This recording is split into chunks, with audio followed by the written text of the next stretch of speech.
বাড়িতে এঁচোড় আসলেই প্রথমে আমি এঁচোড় চিংড়ি বানিয়ে নিই। তো আজকে একটু অন্যরকমভাবে বানাবো, তার জন্য এঁচোড়টাকে খুব সুন্দর করে টুকরো টুকরো করে এইভাবে কিউবের আকারে কেটে নিয়েছি। আমি এঁচোড়টাকে কেটে নেওয়ার পরে আমি 10 মিনিট নুন জলে ভিজিয়ে রেখেছিলাম। তারপরে জল থেকে তুলে এবার আমি প্রেশার কুকারের মধ্যে দিয়ে দেবো। প্রেশার কুকারের মধ্যে এখানে নুন আর হলুদ দিয়ে আমি এটাকে সেদ্ধ করতে দেব। 5 থেকে 6টা মতো সিটি দেবো, তাহলে কিন্তু খুব সুন্দরভাবে সেদ্ধ হয়ে যাবে। এঁচোড় বেশি সময় লাগে না।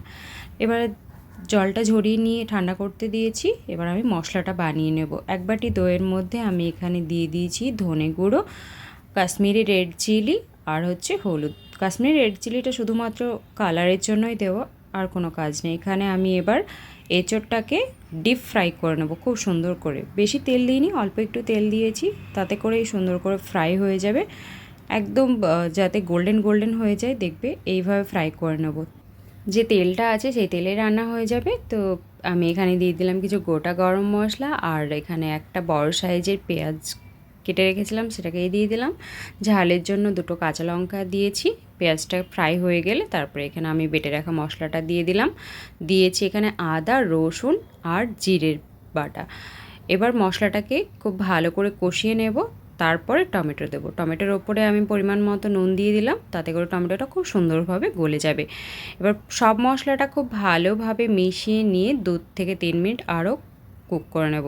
এবার যে দইয়ের সাথে আমি মশলাটা রেডি করে রেখেছিলাম সেটাকেই দিয়ে দিলাম। এই অবস্থায় গ্যাসের ফ্লেমটাকে একদমই লো রাখবে।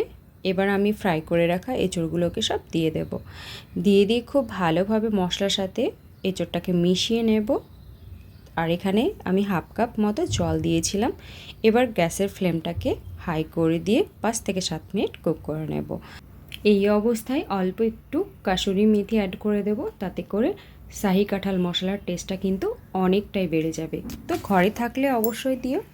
আর অবশ্যই সবশেষে ধনেপাতা কুচি দিতে কিন্তু ভুলো না। ধনেপাতা কুচিটাও কিন্তু খুব সুন্দর একটা ফ্লেভার নিয়ে আসে। দেখতে পাচ্ছ শাহি কাঁঠাল মশলা পারফেক্ট রেডি হয়ে গিয়েছে। এই রেসিপিটা বাড়িতে অবশ্যই একদিন ট্রাই করো। আর ভালো থেকো, পরিবারের সবাইকে ভালো রেখো।